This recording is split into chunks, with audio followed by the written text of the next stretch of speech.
Hello, this is Dr. Flight, and in this segment we're going to talk about sales forecasting techniques. And we're also going to spend a good amount of time focusing on the financial analysis of a product concept, and in particular how the financial analysis impacts the internal concept testing and evaluation of the actual product concept itself within the firm. So a big decision here is when we have demand forecasts, whether those demand forecasts produce enough revenue and enough positive return for the firm to continue to consider the product concept. So this is a financial analysis type of component that's very important early on in the product development process to help us determine whether we want to continue with the project or whether we want to go with other projects that have a greater profitability outlooks. All right. Moving forward, we want to be able to forecast initial demand for a product and the expected revenue or financial impact that the product will have on the firm. However, this is particularly difficult for new products because there's typically not a track record for new product sales, and so we have to make some pretty significant assumptions when we do a forecasting of this type of nature. So there are other issues involved with for the difficulty of analyzing the financial impact of a new product. And a lot of these are associated with the simple fact that we're doing market research and we're trying to understand something that isn't in existence yet. And so there's no track record or history of what will happen in the marketplace. So issues that associate with this type of forecasting would include the idea that the market doesn't really know the product or understand the product. They may not be completely honest in their assessment of the product and whether they would buy it or not. We have research execution issues that are associated with any type of market research. Those, of course, would apply in this situation as well. Being able to understand how markets will move and the trends that markets will take is difficult to know in the future. And keep in mind that we're doing a concept test forecast. And this could be a product that isn't going to be launched for another year or so or longer. And so we don't know how markets will change. So there's a ton of uncertainty associated with doing this research, being able to have marketing support, so not knowing like the level of advertising and the degree to which the product will be distributed and so forth, those all impact the ability to sell the product. And at this point, we simply don't know how much support we're going to have when we launch the product. So other issues deal with the uncertainty of competitors, different feelings within the firm, whether there's going to be broad support for the product, other accounting issues, trying to rush the product to market, and so forth. So there are a lot of issues that deal with trying to produce an accurate forecast for sales, and the subsequent approach that that the product will have or impact the product will have to the firm is also called into question a lot as well. With this in mind, though, we do have to do forecasting. We do have to try to predict the future. And if you take a Delphi approach where you take a group of experts in a particular field and ask them what they think the future will have for a market or for a technology, sometimes they can be very accurate and sometimes they cannot. They're not. So reviewed here in 1967, the futurist journal or publication came up with some predictions. Again, from 1967, there were predictions that deal with the biomedical field, that artificial organs would be used, which they were by 1982, transplants. In the banking industry, credit card usage, or in our case, debit cards, very closely or nearly eliminating the need for currency by 1986. This was predicted 20 years earlier, and while it's not fully implemented, we can certainly see the reliance on hard cash as being something less than what we had before. We have landing on the moon, which in 1967 was probably less of a stretch in the sense that a lot of work before 1969 and the moon landing had been done, but still, it's a pretty bold prediction to try to make and have it come true. So we see lots of examples of how we take experts in the field and with some analysis and some real thoughtful predictive techniques, the future can be predicted with some accuracy. However, these types of events are all very big wildcard events that really shape to change whole industries. So we don't see these types of forecasts so much on a product development basis. But here's an example of satellite radio sales forecasting.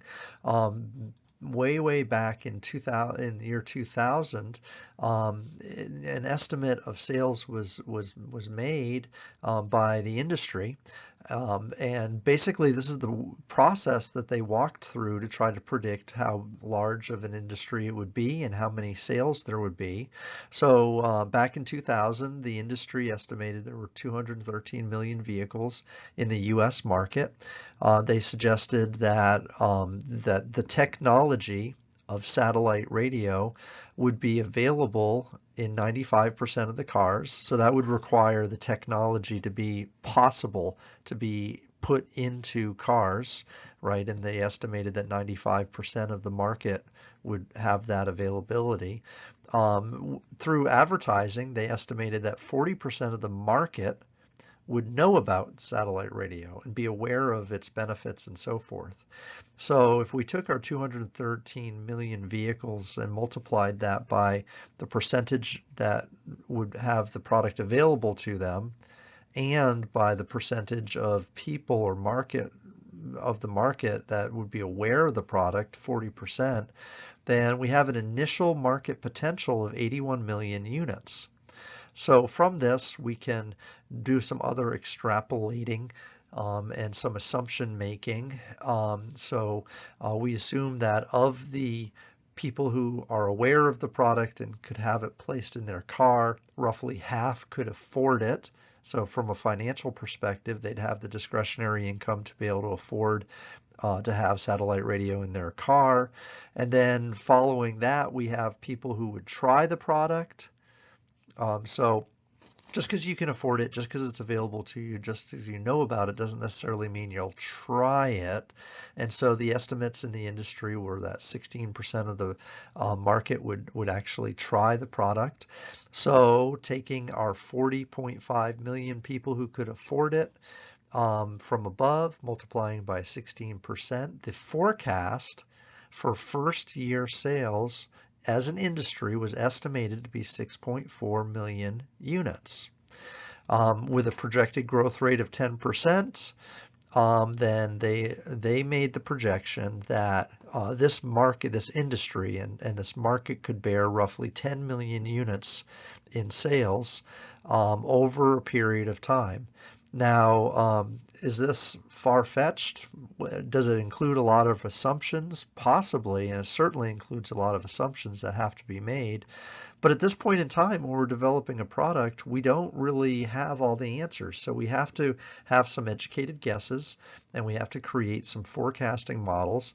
As it turns out, the number of users for this product, for satellite radio, as far out as 2006 was actually 11 million users. And so if you think, like the industry is just starting off with a new product idea, and you think about a product that takes a fair amount of understanding and awareness and development, to have a $10 million forecast and have an 11 million user or unit actual market in that same time period is fairly good. I mean, that's a fairly good estimate of a potential market. So with some foresight, with some number analysis, with some understanding of the market, if you take experts who are familiar with the field, sometimes we can actually come up with pretty good forecasts for a particular product in a marketplace. So to review some different possible forecasting techniques. And some of these we use regularly and others we don't, just depending on the situation. We can take prior sales data, and use that prior data to try to predict some future sales. This is fairly common when we use some type of a regression or multiple regression or time series types of analysis. So typically what we want to do is use some existing information that we already have on sales, and then we want to add to it impacts or influencers to our sales. So we might have price. If we make price changes, that will influence demand. We might have advertising expenditures. If we advertise more, that will influence demand. We might have a variable that takes into account competition. We might have a variable that takes into account consumers' ability to buy and discretionary income. We might have a variable that takes into account regulatory issues that would maybe slow down sales, and so forth. So we may have like a whole list of potential factors that impact demand, and from that we can create a regression model where each of these factors play a role in determining overall sales during a period of time. So simple regression would take one item and apply it to sales. Multiple regression, we'd have lots of factors that we would run in a model. We'd specify the model, and then we would run the data that we have to try to identify the influence each factor would have on sales. There are econometric models, which we'll actually walk through an econometric model called the BAS model in another segment of material. Time series and advanced time series data analysis includes autoregressive integrated techniques, so ARIMA models, moving averages, and things of that nature. And then we have items that are more qualitative in nature.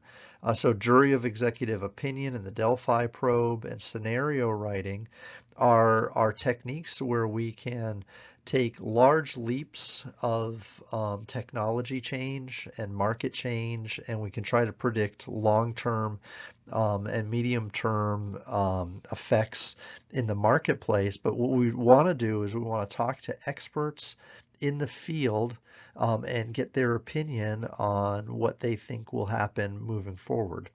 So there are a number of forecasting techniques. Now, typically a firm will adopt more than one technique, and they'll use a combination of techniques to try to predict sales for the future. Then what they'll do is they'll measure the fit of their prediction to actual data and continue to refine their forecasting techniques.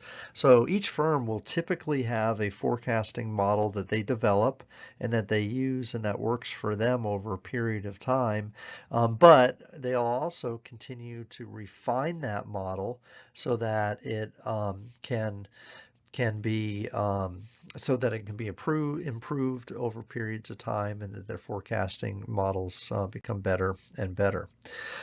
A good little description here includes a 2 by 2 matrix where on the top columns we have a technology dimension where if I'm creating a new product and I'm using an existing technology, or I'm creating a product and it uses a new technology, then we might approach markets in a slightly different way when it comes to forecasting. And down the rows, we have current market status or new market status. So this illustration um, helps us identify some different popular forecasting techniques based on whether it's a new technology in a new market, new technology in an old market, or an existing technology in an existing market, existing technology in potentially a new market.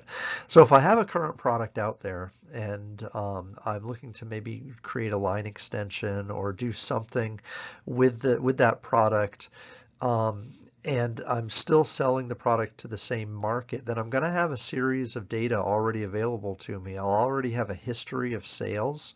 And so from the sales that I've had in the past, I can do some regression, I can do some moving averages and some things like that that are pretty straightforward using prior data from the existing product to predict how some slight changes might react or change demand for the product in the future.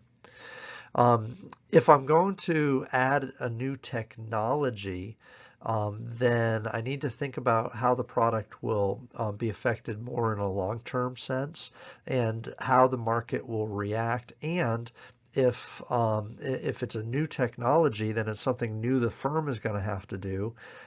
So we're going to have to adopt some new policies and procedures, and there'll be a whole different level of cost associated with my product line now. So I may need to incorporate that as well. If I'm introducing a product to a new market, I have to do market analysis. So I'd have to do some concept testing in the marketplace like we've seen in the past. Then the real tricky category deals with a new technology in a new market. So these tend to be radically new products, and they tend to be products that are harder for us to be able to predict because we're doing basically two things at once. First, we're trying to understand the market reaction to the product, but then we're also trying to understand how the product will perform in and of itself. So these might be situations like the satellite radio example, where we've got a new technology and we've got a market of consumers, but they really don't know about this product. It's a new product. You're in essence creating a new market. So that's a pretty risky venture in general, and our forecasting methods and our forecasting outcomes will probably be less precise than if we already offered the product to an existing market, as you can imagine.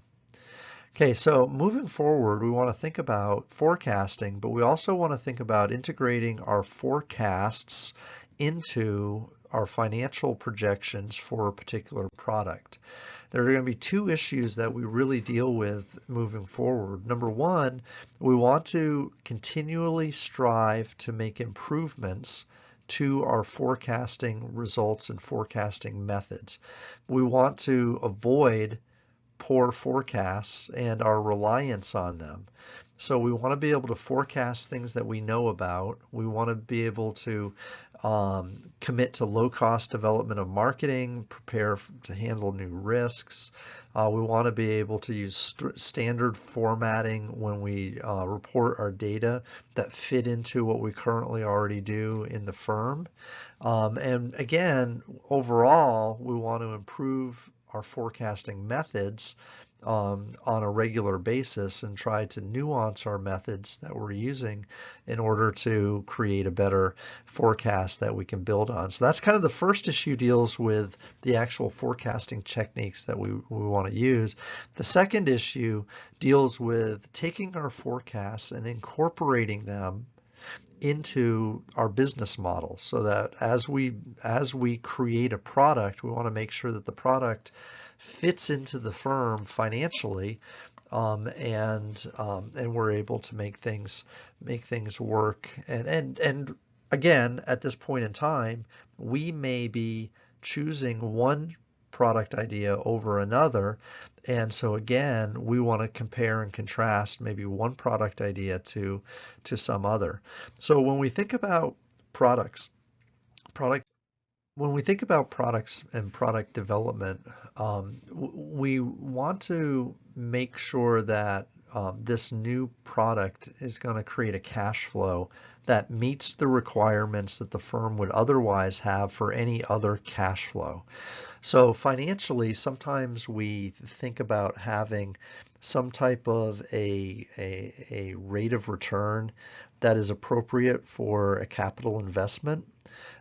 So the rate of return will be balanced by our exposure to risk, and between our capacity to handle risk, and in this case, potential product failure, and investment risk that we've placed into the product.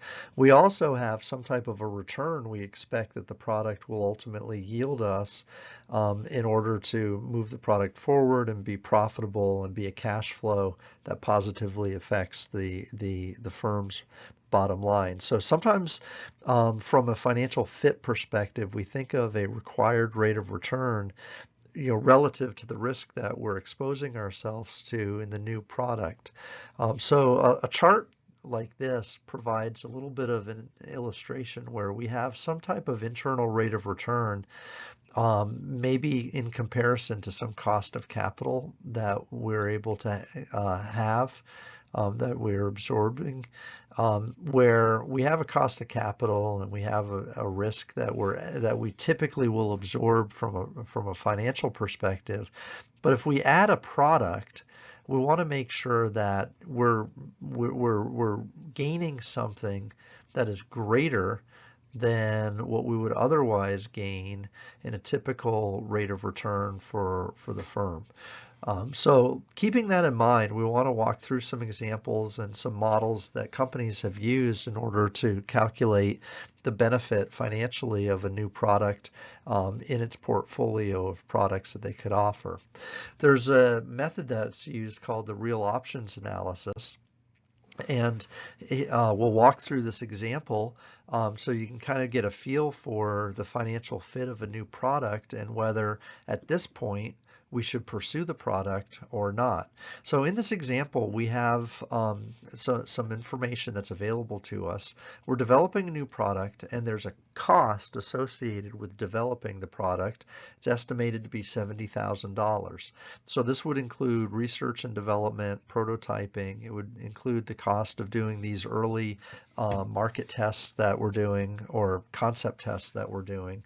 It would include all of the costs associated with developing the product prior to making it commercially available and selling the product on the market. The estimate here is that there'll be cash flows that come from selling the product. Now, this example is very, very, very basic. And in essence, what the company has done is they've provided a low demand scenario and a high demand scenario. And in the high demand scenario, they estimate that they'll bring in roughly $40,000 a year in sales. And in the low demand scenario, they estimate that they'll bring in roughly $10,000 in sales.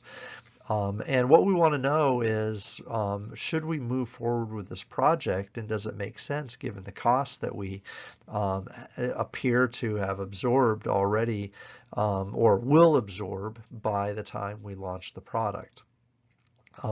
In this scenario, the firm managers really don't know whether there's going to be the high demand or the low demand scenario. It could be one or the other. And so they've placed the probability here at 50% that either the high demand situation could happen or the low demand situation. There is a caveat that we know. If we decided to abandon the project, we could still recoup some of our investment cost based on the equipment that we've had to invest in. Of the $70,000, there's $38,000 in essence that could be recouped or sold if we decided to abandon the project. And from a cost of capital perspective, perspective, what we're going to do is use a discount rate of 12%. So if we're able to capture sales and revenue that is 12% or more, then that would be a good thing. But otherwise, we view this as a cost of capital moving forward, so that we can do a net present value type of a calculation to determine the value of this investment or the value of this new product moving forward, if we have two different scenarios, a high demand scenario and a low demand scenario. Now, keep in mind that there's a whole host of assumptions here that have to be decided upon. The startup costs, first of all, is a projected cost of investment that will have to take place over a period of time.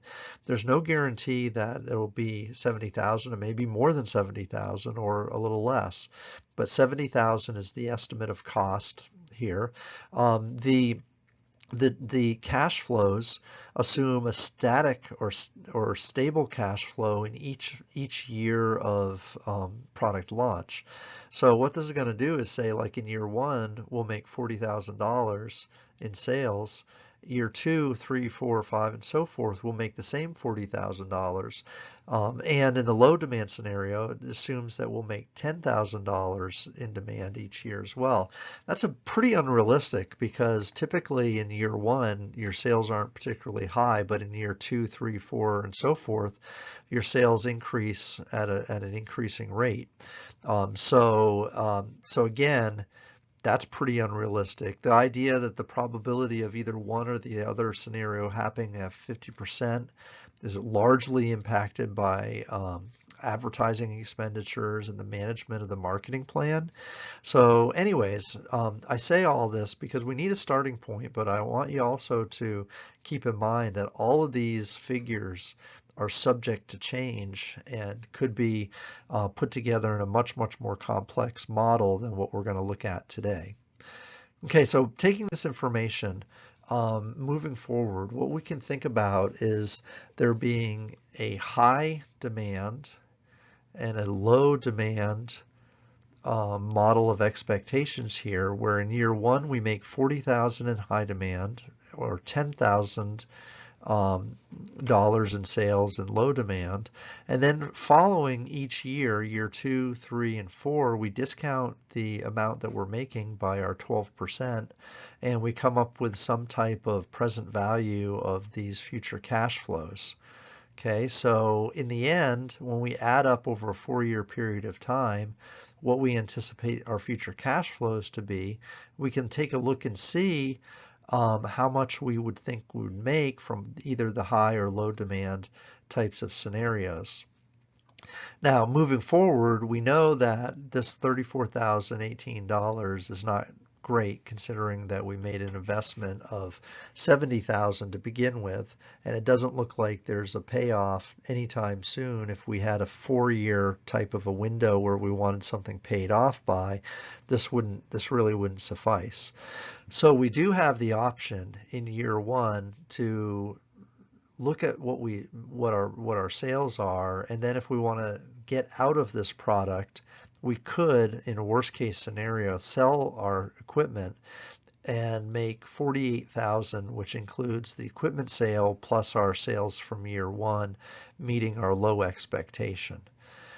Okay, so that is an option. Note that if we were in this low situation, this is the option that we'd actually choose, because a $48,000 recoup of money versus a $34,000 is clearly more. So if we ended up looking at our data after year 1 and we were in the low demand situation, then we would almost certainly take our option to get out of this product and just cut our losses as we could, making $48,000 total and balancing that against the $70,000 that we had already spent on this particular product. Clearly, that's not something that we want to do. We want to find some type of a sales figure that's greater than this low expectation. But with that said, it's still problematic. We're still in a situation where That is a realistic, outcome. And in fact, we place the probability of that low demand situation at 50%. So that's not a good deal to be able to get into. Continuing to expand this example, we still have the high demand situation and we still have the low demand situation. But now what we're going to do is we're going to incorporate our initial costs into year zero. So this is prior to launch. We enter this with a negative $70,000 cost, and we just add that into our figure that we had before, and we see that again in the high demand situation we clear a profit, and the low demand situation we don't. So the way we can do this is we can take the probability of each of these events happening, the high scenario or low scenario, and we can average them together basically and come up with some type of an anticipated net present value if we went on to this. So pooling in a little bit of probability theory and taking our expectations of events that are happening, it would suggest that we should go ahead with this project even now. If the balance of probability shifted much, then we would seriously reconsider whether we wanted to move forward or not. So if for instance there was like a 75% chance of the low demand scenario and only a 25% of the high demand scenario, then that would be pause for not moving forward with this project. Or if we decided to incur more cost than the $70,000, we might choose to advertise more. So that would bump up our costs, but it would also bump up the probability of the high demand situation. So at this point, we can play around with the numbers and we can do some scenario analysis based on what our costs are, what we can do to increase demand, for instance, in the product. We may consider lowering our price if our demand will increase sufficiently to cover our lowered marginal revenue. That'd be something that we could consider as well. So there are a lot of, from a managerial perspective, lots of things to think about now as we begin to analyze the fit for the particular company. Okay, so this is again is the real option analysis that we can use moving forward. There are other ways to think about evaluating again the concept of the new product within the firm. Erica Seaman offers a method where when you're analyzing, and again this is typically in the internal concept testing type of a scenario, but we think about strategic fit, like does the concept, the new product fit into our vision? Customer fit, do the customers needs are they met better with this product? The consumer fit, which is similar to the customer fit. Market attractiveness, so relative to competition, how does this product fit in? Technical feasibility with our firm. And then here's this last line, financial returns. How soon will the product break even? So think about all of these questions here, all 6 or so of these areas of evaluation. And this could be a model that you use to evaluate whether you move forward with the product, and more specifically, how well the product concept fits into your firm while you incorporate the financial returns. So you might do the real options analysis, you might do a net present value of the future cash flow of the particular product that you have in mind with all the assumptions built into it. But that could be the financial component that you use to measure fit for a particular product moving forward. So though there's that method, there's also opportunities to consider alternative hurdle rates or internal rate of returns. So some companies will use, like in this case, we have a sales figure. So that's unit sales. When we talk about sales, we're talking about capacity that the organization has to produce the product and what capacity they want to be at from a manufacturing and operations perspective. It might be that they need to hit a specific threshold of units in order for the product to make sense from an economy of scale perspective. That might be a serious consideration firms have. So sales is a kind of a benchmark that they might want to be shooting for. We already mentioned this idea of an internal rate of return or a hurdle rate, IRR, return on investment. There might be some benchmark again that the firm sets. There might also be a market share issue. Some companies will enter a market only if they can achieve a certain market share. So if I'm a company and I'm looking to come into a new product line, if I say, look, I want to have at least a 10% market share, and if I can't get that, I'm not going to go into it. So we look at how much market share we can gain by entering into a product line or product market from our competitors. That may be a benchmark that we use. So other than specifically like cash flow and whether I'm in my payback period, something like that, I may look at other things. And in this particular box, we have 3 different product options or concepts, and we have a strategic purpose that we think each one of these will play. And the question is, which should I choose, A, B, or C? Well, the one that I choose depends on the goals that I have and these benchmarks that I set internally within the firm. Okay, so a hurdle rate or a return on other measures is another approach that we can take when we're considering the internal evaluation of a particular concept.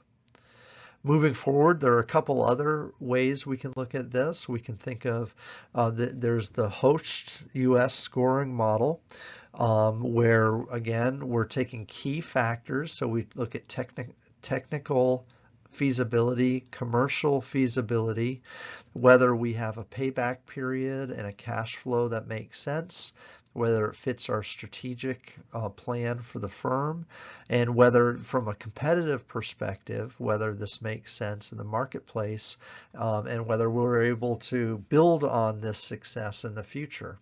So this is another model. This is another scoring model for an internal evaluation of a particular project. And in this case, we have a rating scale from 1 to 10, and we rate each project on these 5 different characteristics, and we create an overall score of each project that we're considering. So we may have, again, like 3 or 4 different product concepts, and we're trying to choose the best one. We're trying to eliminate the poorest one. And this totally fits with, whether the product idea makes good financial sense within the firm and within what we're trying to achieve moving forward. Other models, Pfizer has a model that they used it's called the minerals specialty minerals scoring model, where again they look at 5 or 6 or 7 criteria. In this case, we have management interest. So is there management support? Is there customer support? Is there a competitive advantage that we're gaining from the product? We have technical feasibility. The business case is a financial issue. So like, does it make financial sense for us to create the product? And does it fit with the financial backing of the firm, and does it make sense from a hurdle rate perspective and an internal rate of return perspective and so forth? It really talks about profitability. So the business case and the profitability of the project go hand in hand here, and whether the product fits with what we do. So here, there's 6 or 7 different categories where, again, we could create a scoring model that would measure the concepts fit within the firm. Another manufacturing model is something like this, where we measure net present value. So a manufacturing firm scoring model is another example of how we could use a collection of features, score the concept internally, and determine whether there's a strong financial presence there or justification for the product itself. You have the internal rate of return. So what type of IRR are we looking at to move the project forward relative to the other things that we're expecting to do? Again, whether this project aligns with business strategy or not, and then technical success as well. Okay, so there's like 5 or 6 examples here of how you can use financial data and also some forecasting, some forecasting elements to move a project forward, or choose one project over another project in the product development process. So this is probably the most significant element of the product development process that we have, in the sense that if it doesn't fit internally, then we're going to have problems making this thing a financial success moving forward. Now, that's not to say that we have to be super, super, super strict. We can continue to move the project forward if we think it has some viability. We don't have to kill every project at this stage. We can move some forward, and then like at the last step, we could actually pull a project away. So we have to really think about, at this point in time, what we're doing in terms of financially impacting the firm and strategically fitting new products into our array of products that we currently have, and our strategic goals of the organization. Okay, so following up here, or wrapping up, we spent a little bit of time talking about forecasting successes and failures, mentioning that oftentimes there's a little bit of an art to forecasting, but there's a whole lot of science behind it, and measuring things accurately is an important thing that we want to be able to do. We want to make sure that 2 elements here. We want to make sure we refine and improve our forecasting models. This is a constant improvement issue. So anytime we have a forecast, we know that there's error associated with that forecast, and our goal is to limit or begin to reduce the number of error that we have in our forecasts each time we move forward. We want to make sure that we understand, secondly, how our forecast for sales and demand for the product fit into our business model. It's important to be able to see the big picture here. And again, we had 4 or 5 different scoring models that can be used to take a product concept, incorporate some financial analysis into it, and then determine whether the product is something we need to move forward with or not. We used the net present value example to demonstrate how we can take anticipated cash flows against anticipated costs, discounting the cash flows over a period of time with a discount rate to identify how valuable we think this product idea is to the firm at this point. And then finally, we walked through a number of other internal evaluation models using hurdle rates, the Host US model, the Pfizer's Mineral Specialties model, and also some other considerations that manufacturers will use. And the bottom line here is there's not a perfect model for a perfect company for all companies. Each company should use some type of an internal evaluation mechanism or series of steps that incorporate incorporate some financial forecasting. So each company may, your company or the company that you're working with may have some proprietary process that they use, but chances are it's going to use a series of these elements to measure the strategic fit that the product idea has, technical feasibility, commercial or customer feasibility, a competitive component, and then some financial components as well. So that wraps up this segment on forecasting and the financial fit component that a new product concept will have in an organization.